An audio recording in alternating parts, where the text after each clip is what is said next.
This is Garden Plots with Skeletor, the podcast that's usually hosted inside the comfort and security of my Snake Mountain recording studio, a location that has diminished considerably in both comfort and safety thanks to the work of the Contractarians.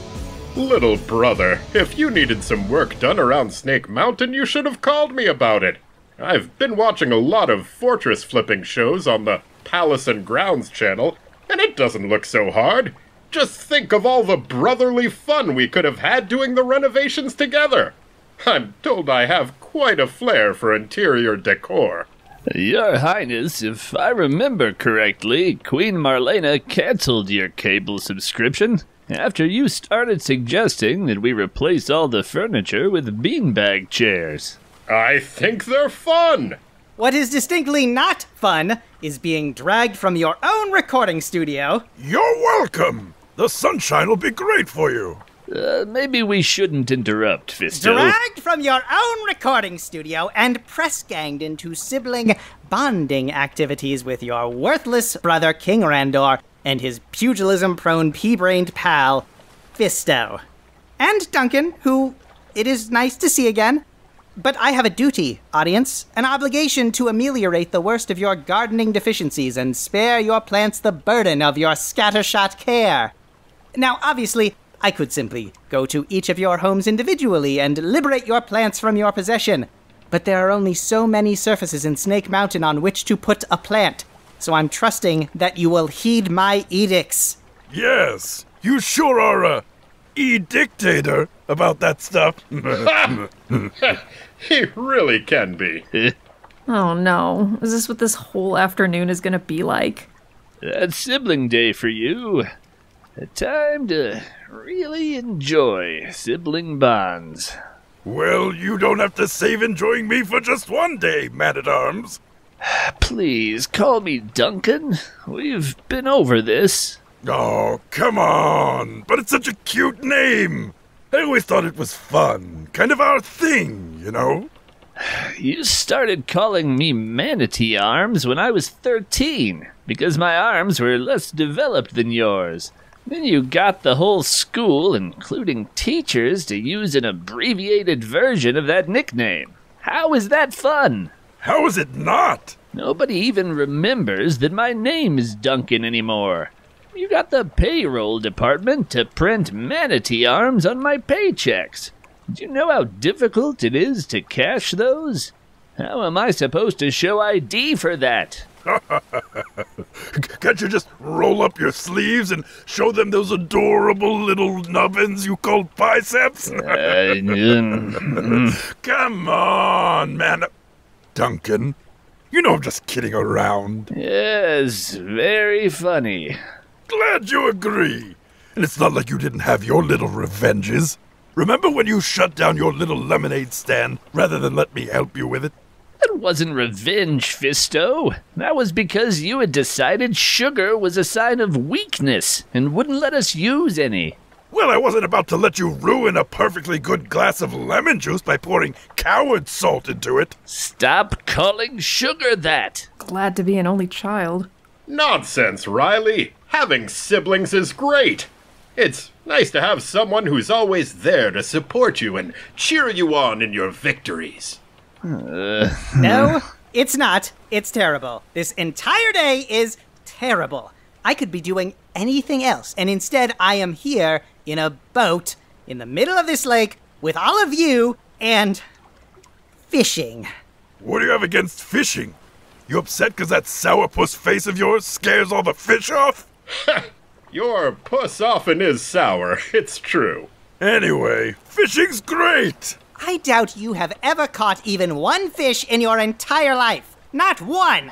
Well, I'll admit, I'm still working out some of the kinks in my technique.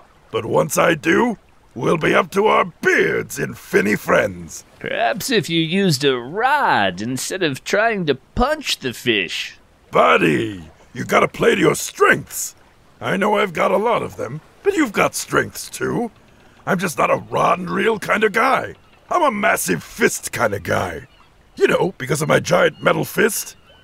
Man, Duncan, you could probably catch a lot more fish if you just shot them with your wrist-mounted laser blasters. Or we could just go to the store and buy some.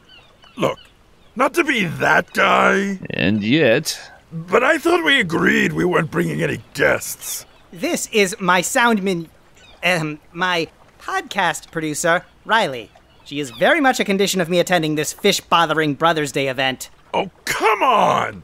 You guys made me promise not to bring Buzz off, and Skeletor gets to bring a goth kid with some sound equipment? now Fisto, Riley is here in working capacity, and she's an only child. I'm sure Buzz-Off is busy with his hive mates on Siblings Day. I'm also apparently the only one here that knows how fishing works. Are none of you going to bait your hooks? Oh, well, it's just that normally... You're supposed to bait them? They don't use hooks. Fist only. I even came up with a name for my fist-based fishing method. Fisting! Like a combination of fist and fishing. Pretty good, right? Ha! That's terrific. It's a ridiculous name, and the word punching is right it's there. not. Please, not that. Jeez, all right, fine. Spit in the face of genius. What about H2? Oh, dang! Here comes my giant fist! Ah! Sweet finger lives! Ah! You know what? It's great. I love it. It's not as catchy, though. It's great, Fisto. Of the two options, I think that H2O dang, here comes my giant fist, swim for your lives, is definitely the right choice. Really? Well, it's got its charm too, I suppose. Yes, fine, but what's this about baiting a hook? Are you alleging that I should be taunting and insulting my equipment until it lashes out in impotent rage and makes a mistake that I might take advantage of? Perhaps I've been too quick to dismiss this activity. No, I mean, you have to put something on the hook that the fish want to eat or they won't bite it. They're not completely stupid. Did none of you know this? Oh no, I knew. I just didn't think that was really the point of why we came out here, It's all about the fresh air and familial bonds. It's not about the fish. The fish is just the Piscine cherry on this fraternal Sunday.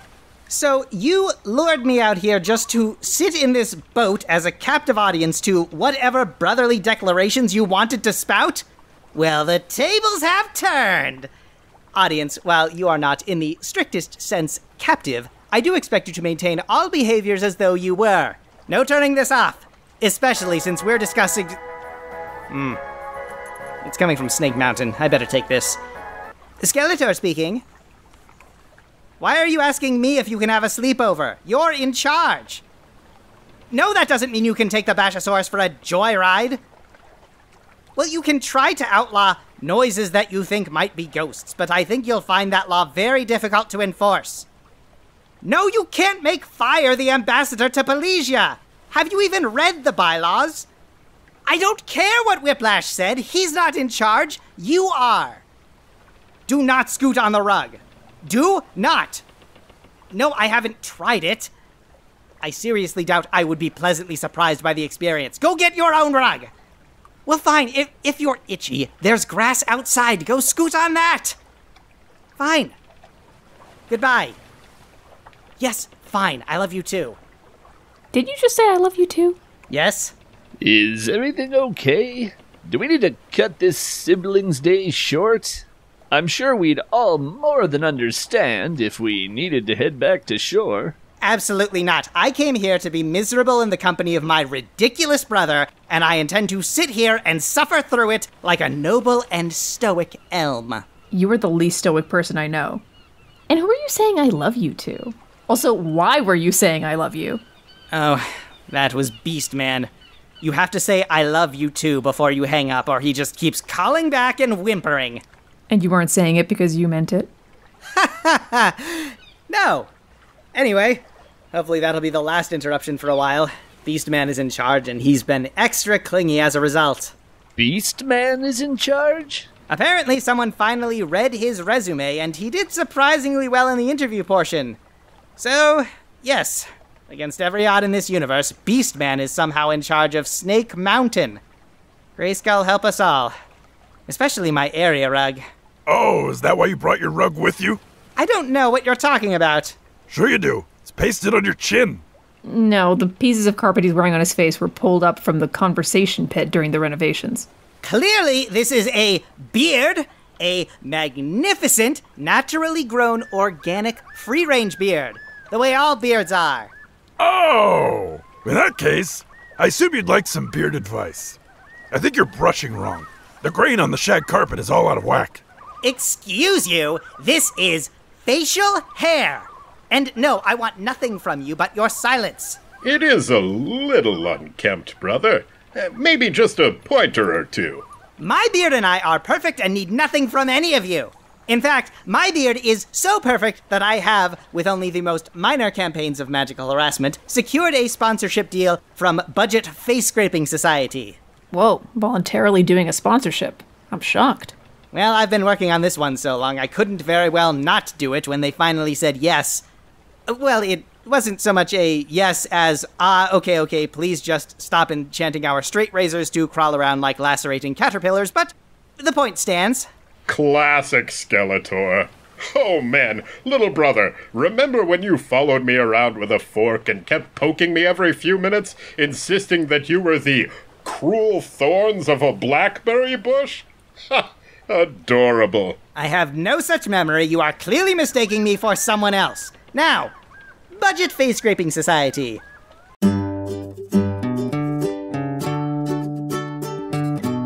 Is your face resplendent and yet you periodically want to obscure it with hair?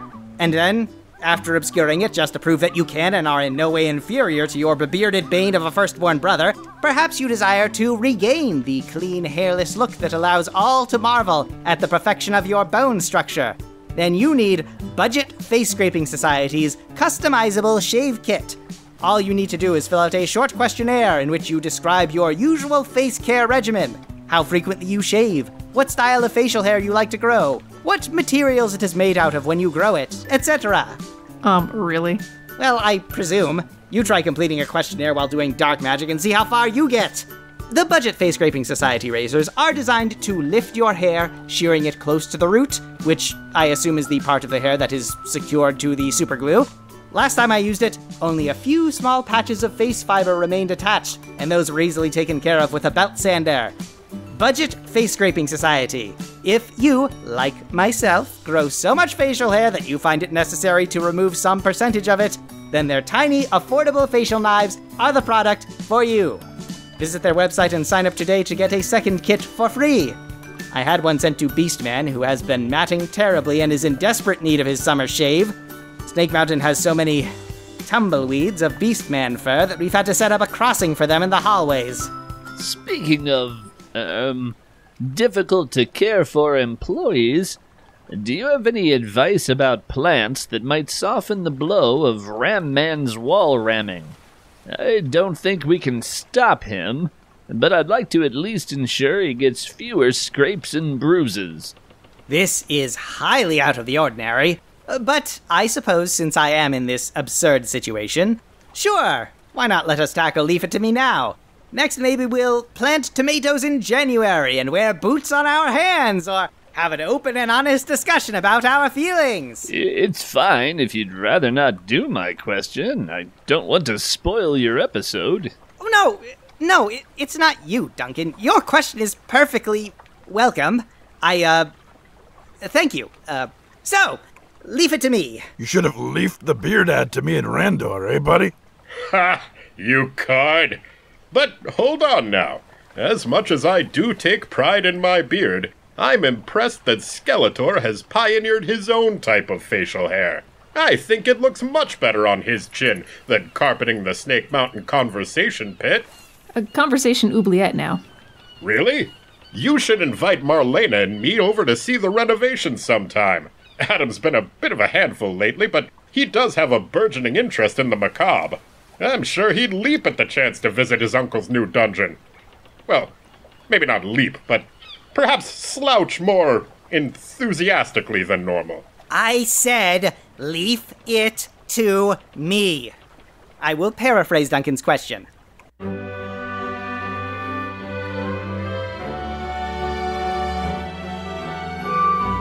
Dear magnificent Skeletor, Your beard looks impeccable, and any right-thinking person would pine daily for a beard that could hold the feeblest candle to your embristled visage. Although my own mustache is quite good and people should appreciate it more. I have an employee prone to head-ramming rampages that require a mile of gauze and bandages in the aftermath. Are there any safe vining plants that make good wall cover for cushioning the impact of a muddle-headed moron meeting brick and mortar? Yours, Duncan. I'm fairly certain I didn't write that. Oh, it was implied. And you are in luck, Duncan, because there are many options. But clematis is hardy in most growing zones and has varieties in every color you can think of. You can also select varieties that bloom in the time of year you most prefer.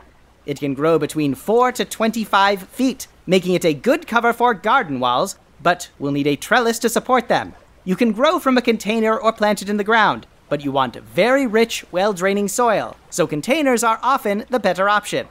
They need bright sun for 6 hours a day if you want to get blooms, but be sure to plant some ground cover at the roots or spread mulch at the base of your clematis to keep the soil cool. It does not like warm roots. Anything scented we can plant? Marlena loves a midnight stroll through a fragrant garden. Ugh.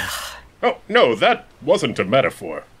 For something a little more redolent, there's star jasmine with its heavily scented white pinwheel blossoms.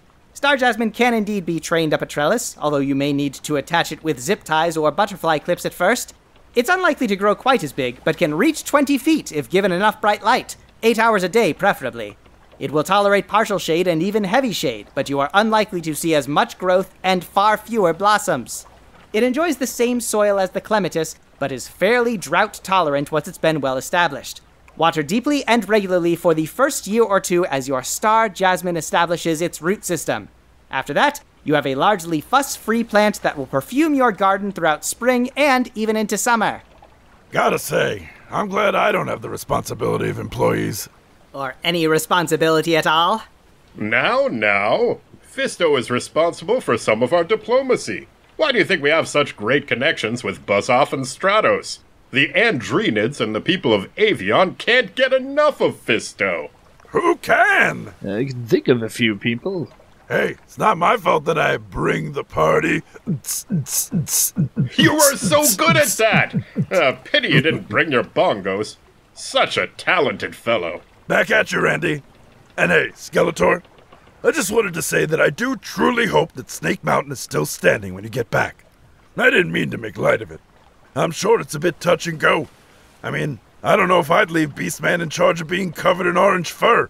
And he is covered in orange fur. Because he's Beastman. Well, no one asked you. Or me. I didn't serve on the interview committee.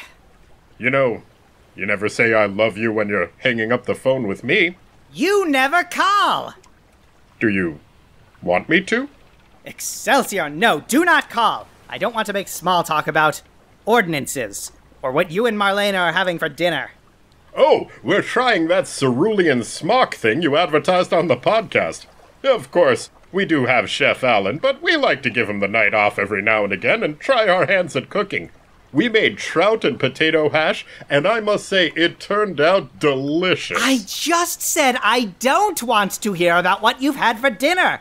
See, this is part of the problem. You never listen. I listened to the podcast, and I think you're doing a super job with it. That is not the same thing. I think what Skeletor is trying to say, Randor, is that maybe you don't listen about his feelings. This is absolutely not about the feelings I might or might not have. But it would be okay if it were. I need to answer this. Yes? I know it's you, Beastman, and there is no point in pretending that it's not you and then asking questions specific to your leadership of this evil fortress. No, I don't know where your other shoe is. Why do you keep them separate to begin with? Ah, you wanted them to be surprised when they saw each other again. Beastman, this is a problem that you have created and that I cannot help with. I'm going to hang up now. Do not call again unless something is on fire or someone is bleeding. And do not instigate either of those situations as an excuse to call. Yes. Fine, I love you too. You're so good with him, champ. Your leadership skills are really strong, and I just want you to know that I think you're doing a great job with this current situation. current situation. Is that a reference to my being deposed from both the Attorney and Royal Throne and my own evil fortress? I wasn't gonna bring it up, but geez, you are a lot heavier than you look. Thank Grayskull Ram Man found that wheelbarrow. When you were knocked unconscious after trying to seize the power of Grayskull, I thought we were just gonna have to roll you down the steps. 1, how very dare you bring that up? Secondly, you're welcome for the free exercise. Goodness knows all you care about is how many reps you can do with your free weights, how hard you punch things, and how many reps you can do while punching things. No. Care about other things too. Beard maintenance, I bet. Thank you, Manatee Arms. Yes, I also care about beard maintenance. Oh, you also like off-roading on your sky sled. You can't off-road something that doesn't require a road in the first place. Really? I would think that means you can only off-road it. Thanks, Randy. And don't forget ponies. Hold on, I might be having some interference on the equipment. It sounded like you said ponies? I did say ponies. I've always liked ponies. I'm a real pony guy. That is true. He had a Ponies Illustrated magazine subscription, and his side of the bedroom was just covered in pony posters. Oh, I remember the children's fair we had. We couldn't get you away from the pony rides. The children were a little surprised, but I must say, I've never seen you look so happy. Ponies? I can't believe you would let children around ponies. They are violent, surprisingly strong, absolutely adorable machines of chaos and destruction. Does he mean children or ponies? Could go either way. I'm listening. A pony is a quarter the size of a horse, but with 3 times the swagger. You can braid their mane, and they'll let you do it. But 30 seconds later, they will break your foot just because they like the feel of crushing your delicate bones. They will hold their breath while you are saddling them, so when you're riding, the saddle will slide and dump you on the ground. They fear no man, no beast, no god. How are they about gardens? Oh, they'll absolutely mangle everything you've ever cared about. Well, you nearly had me convinced that pony minions would be a technology worth looking into, but they sound a little too unpredictable. And I already have a Whiplash and a Beast Man. You should trade them for a pony. Hey, Manatee, remember when I tried to trade you to that farmer for magic pony growing beans? Well, I can't imagine how I'd forget, since you bring it up every time we are together. Do I?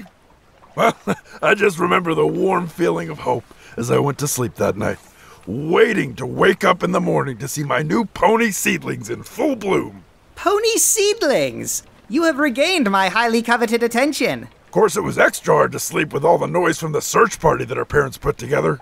It was even harder to sleep when a swindling would-be farmer had me pulling a rickety cart over country roads. I don't know what you're complaining about. You were pretty scrawny back then and could use the exercise and the adventure. I could have done without having a feed bag full of oats strapped to my face. What about me? Those beans never even grew into ponies. And you have lost my attention yet again. The seed-based scam might have been a lesson to you. Well, I thought it might be a lesson, but I was so busy climbing the tall vines that did grow from those seeds and rescuing that golden harp lady from the Cloud Kingdom that I totally forgot to try self-reflection. Oh, I'd forgotten all about that. Dad had quite a time smoothing things over with the Cumulosians after you stole their national treasure. What a card you were. You stole a harp lady? It was all a misunderstanding. I thought she was being imprisoned. Did you ask her, maybe? Ask her. What a joker. Wasn't joking. Mine is not to ask. Mine is to fist. Welp. Shh, shh, shh. The majesty of that life mantra is just sinking in. This happens every time. Alright, that's sunken in about as much as I could stand, and I don't want to be recording all of this dead air. I already have to edit out all of the disfluencies, and let me tell you, I don't get paid by the Where? Let me sprinkle a little magic dust on this audio to make it all worth it. A place where nobody dared to go. The love that we came No, I to refuse to know. be party to this. We are doing They feral call foliage it now. Xanadu. No, he's actually really good at this. Like, this is the And best now- cover I've heard. Maybe so, but Open no your one can hold a eyes candle and to the see. original. What we have made is real. We are in Xanadu. Oh, no need to applaud, everybody, no need. I get enough of that down at the Whistling Goose on karaoke nights. Yes, from tasteless dunderheads, no doubt. Do you still have your old bell-bottoms, Skeletor? You always looked so much better in those than I did. You had bell-bottoms? Feral foliage! Today we are discussing the cattail. They can thrive along the water's edge in almost any climate at all. Cultivating them for your own pond or water feature comes with an array of troubles, as they have many weed-like qualities and are persistent growers. However, in the wild, cattails provide a haven for fish and other small aquatic creatures that birds enjoy feeding on. They create a shield against wind and cold, as well as providing excellent nesting material for birds. They are ecosystem champions. If you'd like to do some wildlife watching, set your camp chair down anywhere with cattails and wait for the bounty of nature to arrive. Good for bird watching? Oh, I'm gonna share that tip with the guys. I'm gonna see a pied-billed grebe this year if it kills me. It's not a competition. Says the guy who's listed 17th on the Bird Spotter's monthly newsletter. Usually you're a come-in third kind of guy, little brother. There's no shame in coming in third. Well, I suppose it's only natural to feel that way when you're surrounded by people like He-Man, Stratos, and myself, obviously. I don't need to be first place at anything. I'm not trying to be better than anyone. I'm trying to be the best that I can be. I know! That's what's so great about you. You do your best, even though it's not the best. Whereas you... Well, I don't want to say that I am the best, but, Usually, somebody else chimes in and says it for me at that point. Oh, so someone else is able to speak when you're And you think that Duncan... He tries. I mean, he tries his best. Really, really works at trying. He's a champion trier. Well, you know what I think about all of your... It's fine, Skeletor. No, it is not fine. What's the matter? What do you mean, what's the matter? Are you this clueless about the nature of familial relationships? You don't even notice when your best friend is being an unbearable oaf of the worst kind. And you wonder why I don't jump at the chance to spend this day in watery imprisonment with you. Whoa, hey there! The unbearable oaf is sitting right here. You did meet me, right? And Randor's trying to bond with you. It's not his fault that it's like trying to form a friendship with a rabid porcupine. My high standard for and low tolerance of camaraderie is one of my best qualities, and I won't apologize for it. You could stand to apologize for it once in a while. If anyone should apologize, it's Fisto. He's been insufferable since we got onto this sorceress-forsaken watercraft and embarked on this afternoon of misery. Apologize for what? Maybe for treating me like a fifth-rate joke that you can't wait to laugh at with your friends. I said third place! This is what I'm talking about.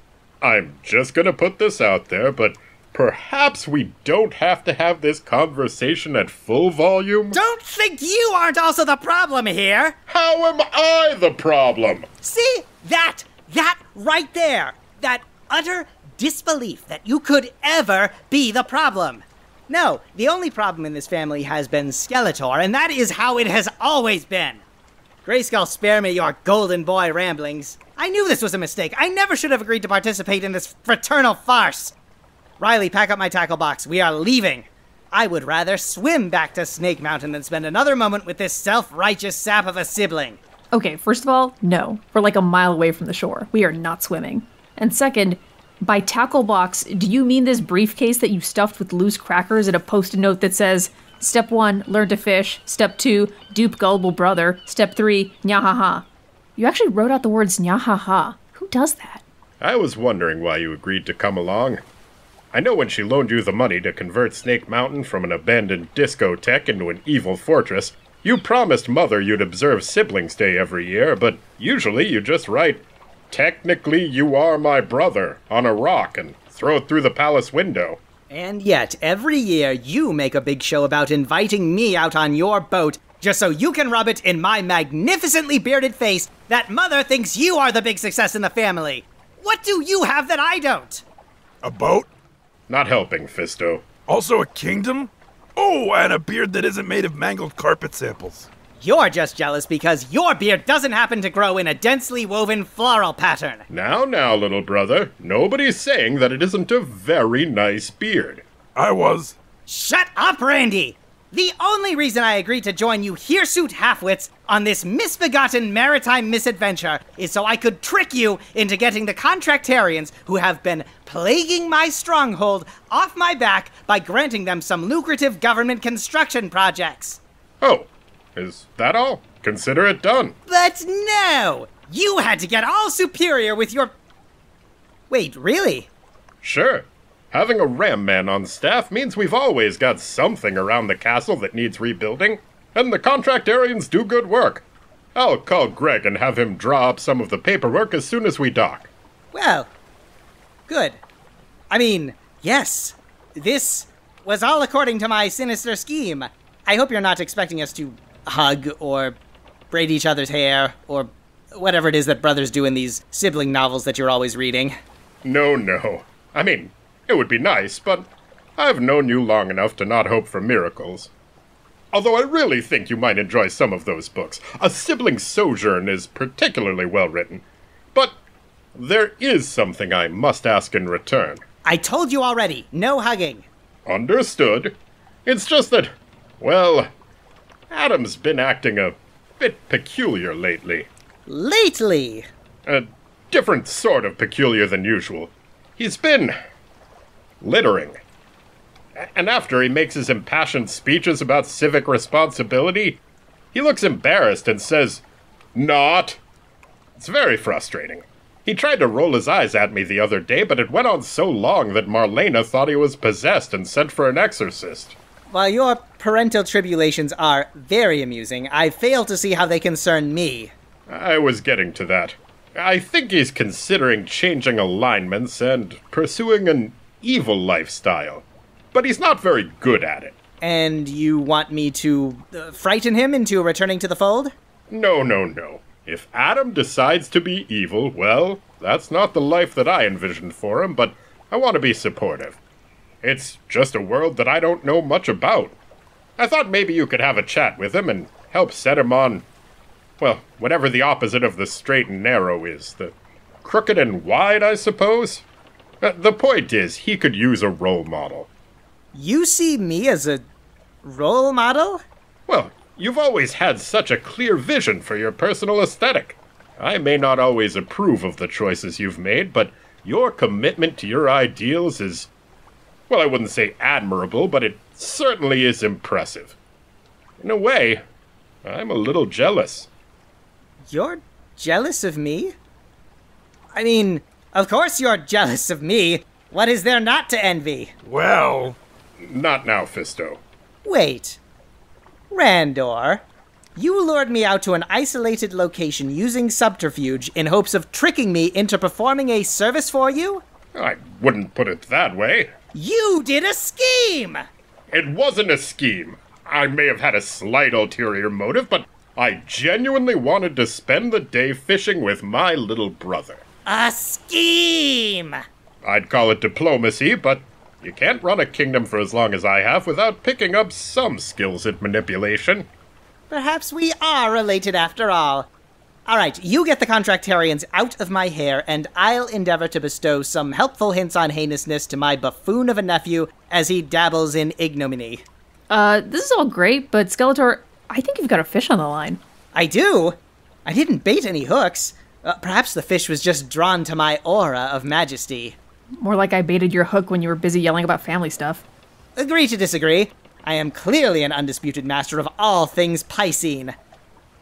What do I do now? Reel it in! Oh, you needn't yell! I'll get the net. Bring your line to the side of the boat here. I'm trying!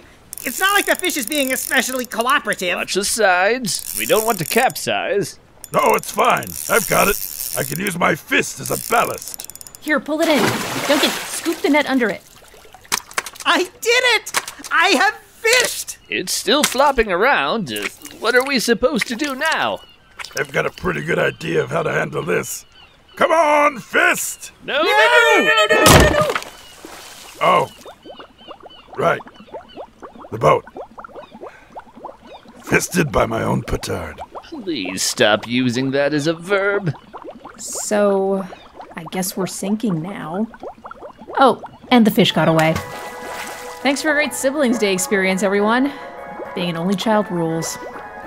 What is it, Beast Man? You ate all the Pop-Tarts? There was a crate of them!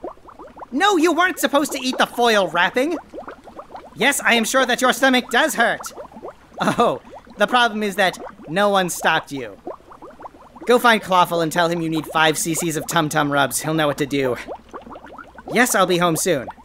Well, probably. I love you too. The Mantle of Leadership. Will it kill Beast Man? That all depends on the toxicity of Pop-Tart wrappers, I suppose. Weird question, but is that Favriel in a rowboat? That's not as weird as the answer, which is yes. And now she did a perfectly executed swan dive. Did I hit my head on something? I normally wouldn't admit this, but it seems like a good time to confess that I don't know how to swim. Usually it is better mentioned before the boat is 55% underwater, but at least you are wearing a life vest. Did you teach your Peace Lily how to do the side stroke? You should cover that in an episode. The only thing more infuriating than drowning with all of you is being saved by my bedeviled Peace Lily and her access to the power of Grayskull. No, Favriel! Save the recording equipment first, then worry about Fisto. Happy Siblings Day, kiddo. I'm really glad you're my brother. Well, I am an unfettered joy to all who are graced to know me. So we have an understanding? Don't worry, friends. I can punch us to shore. I don't think... Fist! I assuage the Contractarians, and you speak to Adam? Oh no! My giant metal fist is sinking! Who could have foreseen that my strength could become my liability? I mean, everyone? No, Favriel, he's got a life jacket, it's fine. Get the mics! Agreed. It's a mutual scheme, then. Don't worry about me! Well... Save my fist! Fisty, it's okay. Go live your life. I'll never let go, Fisty. I'll never let go! Is he talking to his fist? I thought he'd grown out of that, but yes, that's a thing. You're a little impressed with me, aren't you? No, Gabrielle! Save Fisty! It's my last request. Okay, yes, I suppose if I have to have a brother, you are an acceptable one to have for me. Fine, it's not like I bought these mics anyway. I love you too, little brother. I love...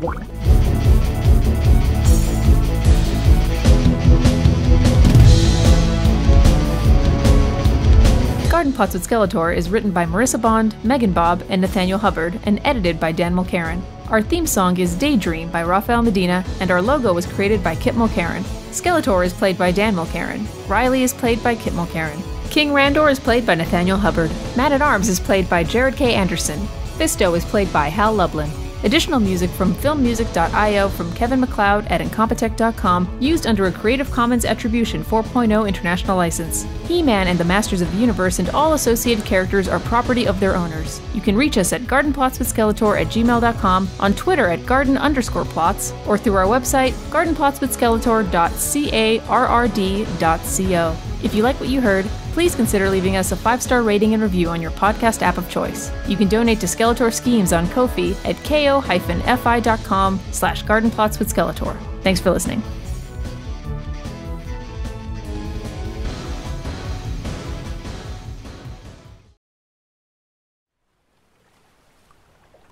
The love, the echoes of long ago. You needed the world to know. They are in Xanadu. You know, you are pretty good at karaoke. You're not bad yourself. Always thought you had some decent pipes on you. You know, you could come next time I go. No competition, just singing. I'd like that. I haven't sung Rhinestone Cowboy in more than a decade.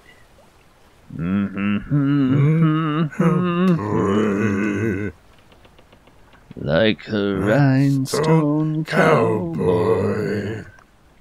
riding out on a horse in a star-spangled rodeo. Like a rhinestone cowboy.